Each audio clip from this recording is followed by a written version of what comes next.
الله الرحمن الرحيم الحمد لله رب العالمين والصلاة والسلام على سيد الأنبياء والمرسلين وعلى آله الطاهرين وأصحابه الأكرمين أجمعين أما بعد فقد قال الله سبحانه وتعالى في كلامه المجيد والفرقان الحميد أعوذ بالله من الشيطان الرجيم بسم الله الرحمن الرحيم وما أرسلناك إلا رحمة للعالمين وقال الله سبحانه وتعالى في مقام آخر بسم الله الرحمن الرحيم قل بفضل الله وبرحمته فبذلك فليفرحوا وقال الله سبحانه وتعالى في مقام آخر بسم الله الرحمن الرحيم إنما يريد الله ليذهب عنكم الرجس أهل البيت ويطهركم تطهيرا صدق الله العظيم وبلغنا رسوله النبي الكريم ونحن على ذلك لمن الشاهدين والشاكرين. کچھ کہنے اور سننے سے قبل بارگاہ رسالت آفتاب نبوت باعث تخلیق کون و مکان محبوب خدا سرور دوسرا امام الانبیاء شب اسرا کے دلہا محب الفقراء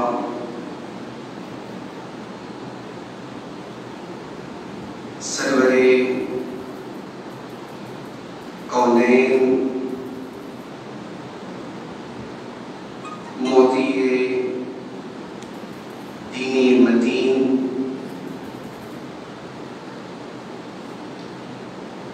ماہی ظلمات کونین رحمت للعالمین شفیع المذنبین انیس الغریبین کی بارگاہ بے کسبنا میں درود شریف کا نذرانہ حقیقت پیش کریں پڑھی اللہم صلی علی سیدنا مولانا محمد افضل صلواتک و عدد معلوماتک و بارک وسلم. محترم المقام علی جناب مشیر اعلیٰ الحاج عثمان شریف صاحب اور محترم المقام عبدالعزیز صاحب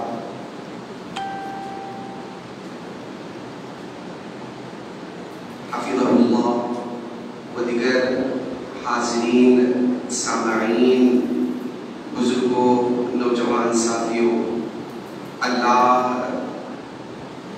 جل مجدہ الکریم کا بے پناہ کرم اور احسان عظیم ہے کہ پروردگار عالم نے ہم سب کو ایک نورانی ایک پرنور رحمتوں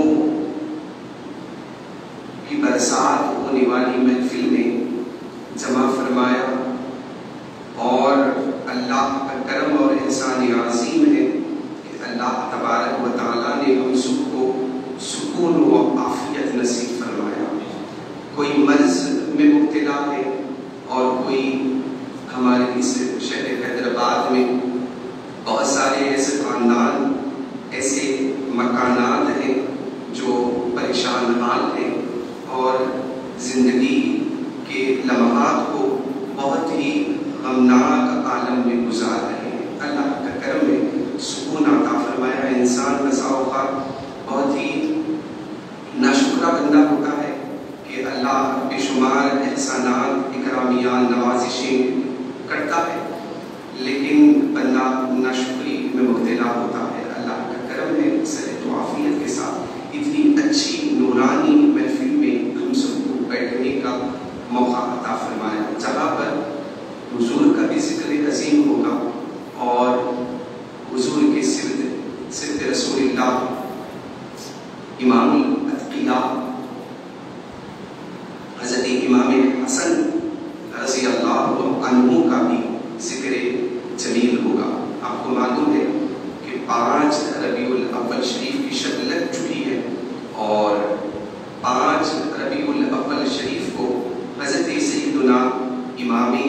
حسن رضی اللہ عنہ کی شہادت کا دن ہے.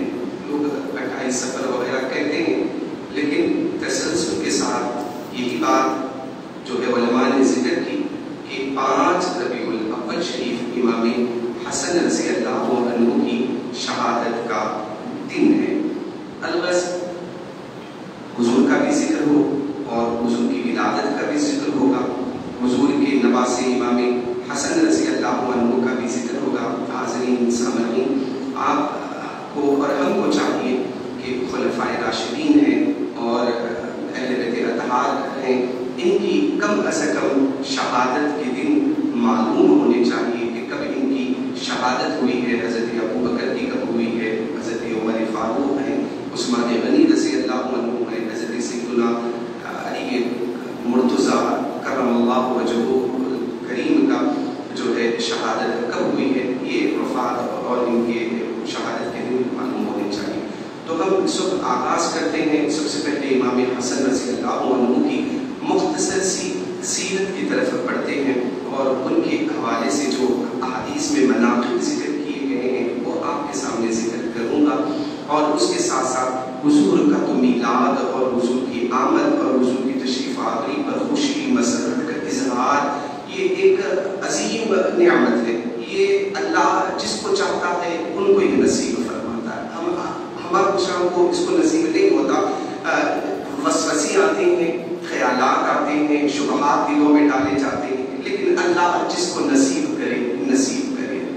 بس اللہ کے حبیب پاک صلی اللہ علیہ وسلم کا میلاد منانا یہ قرآن سے بھی ثابت ہے، حدیث سے بھی ثابت ہے، صحابہ سے بھی ثابت ہے، ائمہ سے بھی ثابت ہے، ہمارے اسلاف سے بھی ثابت ہے. تمام اس بات پر متفق ہیں کہ میلاد منانا جائز ہے، مستحسن عمل ہے اور خوشیاں کرنی چاہیے اور شریعت کے دائرے میں رہتے ہوئے.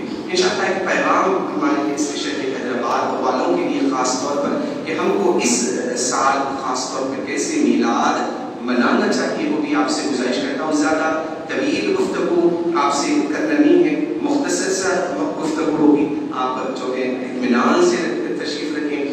عربی کا محاورہ ہے کہ خیر الکلام ما خلا ودلا، کہ اچھی گفتگو اور بہترین گفتگو وہ ہے کہ جو کم ہو اور اچھی معنی خیز ہو. اور الغرض امام حسن رضی اللہ عنہ کا ذکر کرتے ہیں کہ امام حسن یہ حضور کے نواسے ہیں اور 15 رمضان المبارک کو آپ کی ولادت باسعادت ہوئی. 3 ہجری سال تھا اور 15 رمضان کو، اور بہت ہی حسین و جمیل امام حسن رضی اللہ عنہ کی ذات بابرکت ہے. احادیث میں آتا ہے اور سیرت میں لکھا ہے کہ حضرت علی نے آپ کا نام حرب رکھا تھا اور بعض نے کہا کہ حمزہ. حضور جب تشریف لائے تو آپ نے ان کا نام تبدیل فرما کر حسن رکھا. تو فرماتے ہیں کہ حسن تو عربی میں کوئی نیا کلمہ تو نہیں تھا، حسن کے معنی خوبصورت کے تھے. عربی میں نام تو تھا لیکن کسی کے رکھے نہیں جاتے تھے. تو یہ پہلا نام تھا جو امام حسن رضی اللہ عنہ کے لیے اللہ کے حبیب پاک صلی اللہ علیہ وسلم نے رکھا. آپ نے تحمیل فرمائی، آپ نے جو ہے حضرت امام حسن رضی اللہ عنہ کی، اور فرماتے ہیں کہ امام حسن رضی اللہ عنہ اور حسنین کریمین وہ ذوات خصوصیہ ہیں کہ اللہ کے حبیب نے خود ان کا عقیقہ فرمایا، خود ان کا عقیقہ فرمایا. بڑی اخلاق اور کردار والے، بہت ہی جود و سخا والے امام حسن. فرماتے ہیں احادیث میں آتا ہے کہ امام حسن کا سر انور سے لے کر بطن مبارک تک حضور اکرم صلی اللہ علیہ وسلم سے مشابہ تھے، اور امام حسین رضی اللہ عنہ سے ناز سے لے کر قدم مبارک تک امام حسین رضی اللہ عنہ حضور کے مشابہ تھے. صحابہ فرماتے ہیں کہ حضور کا جب ظاہری وصال ہو گیا اور حضور کو دیکھنے کی ہم کو اگر تمنا ہوتی تو ہم حسنین کریمین کو دیکھ لیتے، تو وہ جو پیاس تمنائے محبت جو ہوتی، جو آگ فراق کی لگی ہوئی رہتی حضور کی جدائی کی، جب حسنین کریمین کو دیکھتے تو وہ آگ بجھ جایا کرتی کہ حضور کا چہرہ نظر آتا، حضور کا جسم انور ہم کو نظر آتا حسنین کریمین کی صورت میں. امام حسن اور حسین رضی اللہ عنہ بڑی شان اور عظمت والے ہیں. ایک دفعہ حضرت ابو بکر صدیق رضی اللہ عنہ عصر کی نماز آپ نے نماز ادا